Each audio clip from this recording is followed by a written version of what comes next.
క్యూబాలో ఆర్థిక సంక్షోభం తీవ్ర రూపం దాల్చుతోంది. ఆహార కొరత, భారీ ధరలు, గంటల కొద్దీ విద్యుత్ కోతలతో ప్రజల్లో అసంతృప్తి పెరుగుతోంది. ఈ నేపథ్యంలో కొంతమంది నిరసనకారులు కమ్యూనిస్టు పార్టీ కార్యాలయంపై దాడి చేశారు. వెనిజులా నుంచి క్యూబాకు చమురును అమెరికా అడ్డుకోవటం వల్లే ఈ పరిస్థితులు ఉత్పన్నమయ్యాయని విశ్లేషకులు చెబుతున్నారు. క్యూబా మధ్య ప్రాంతంలోని మెరోన్ నగరంలో ఆహార ధరలు, విద్యుత్ కోతలు పెరగటంపై ప్రజలు నిరసనకు దిగారు. మొదట శాంతియుతంగా ప్రారంభమైన ఈ నిరసన తర్వాత ఉద్రిక్తంగా మారింది.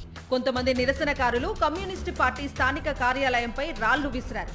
భవనం లోపలికి చొరబడి ఫర్నిచర్ను దగ్ధం చేశారు. నిరసనకారుల దాడిలో కమ్యూనిస్టు పార్టీ ఆఫీస్తో పాటు ఓ ఫార్మసీ, ప్రభుత్వ మార్కెట్ కూడా ధ్వంసమైనట్లుగా స్థానిక మీడియా వెల్లడించింది.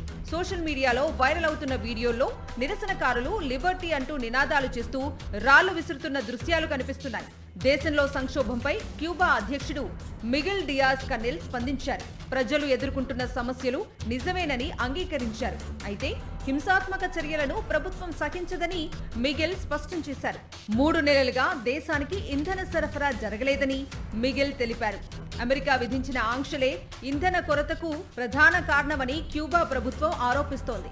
వెనిజులా నుంచి వచ్చే చమురు సరఫరాను అమెరికా అడ్డుకోవడంతో క్యూబా విద్యుత్ వ్యవస్థ తీవ్ర సంక్షోభాన్ని ఎదుర్కొంటోంది. దీంతో దేశవ్యాప్తంగా విద్యుత్ కోతలు పెరిగాయి. హవానా నగరంలో రోజుకు 15 గంటల వరకు విద్యుత్ కోతలు ఉన్నట్లుగా తెలుస్తోంది. విద్యుత్ సమస్యలతో తరగతులు రద్దు కావడంతో హవానా విశ్వవిద్యాలయంలో విద్యార్థులు కూడా నిరసనలు చేపట్టారు. ప్రస్తుతం ఇరాన్తో యుద్ధం చేస్తున్న అమెరికా తర్వాత క్యూబా అంటూ సిగ్నల్ ఇస్తోంది. ఓవైపు ఆందోళనలు జరుగుతున్న నేపథ్యంలో క్యూబా అధికార మార్పిడి కోసం అమెరికా ప్రయత్నిస్తున్నట్లుగా ప్రచారం జరుగుతోంది.